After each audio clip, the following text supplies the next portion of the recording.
সাতক্ষীরা নির্বাচনী জনসভায় অংশ নেবেন জামায়াত আমির ডাক্তার শফিকুর রহমান। এ বিষয়ে সবশেষ তথ্য জানাতে আবারও আমরা সহকর্মী আকরামুল ইসলামের কাছে যাচ্ছি।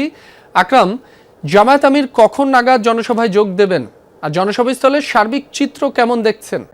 নতুন ব্লেন্ডে আরো রিচ অ্যারোমায় সেলন ফ্যামিলি ব্লেন্ড টে।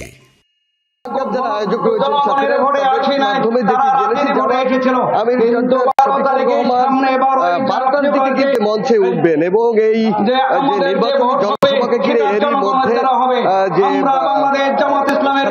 বিশ্ববিদ্যালয়ের যে মাঠটি রয়েছে মাঠটি কিন্তু একেবারে কানায় কানায় পূর্ণ হয়ে গেছে এবং আনুষ্ঠানিকভাবে যে জনসভার কার্যক্রম সেটি কিন্তু এখানে শুরু হয়েছে। এখন যারা স্থানীয় পর্যায়ের যারা নেতাকর্মীরা রয়েছেন তারা তাদের বক্তব্য রাখছেন এবং তারা আহ্বান জানাচ্ছেন যে আগামীতে যে চারটি আসনের দাঁড়িপাল্লার যারা প্রার্থী রয়েছে তাদেরকে ভোট দিয়ে নির্বাচিত করার যে আহ্বান তারা সেটি জানাচ্ছেন এবং জামায়াতের আমির তিনি মূলত এখানে এসে সাতক্ষীরাবাসীর উদ্দেশ্যে কথা বলবেন এবং জামায়াতের পক্ষ থেকে আমাদেরকে যেটি বলা হয়েছে এখানে কিন্তু লক্ষাধিক মানুষের সমাগম ঘটবে এবং সাতক্ষীরাবাসীর উদ্দেশ্যে জামায়াতের আমির গুরুত্বপূর্ণ বক্তব্য রাখবেন। এই ছিল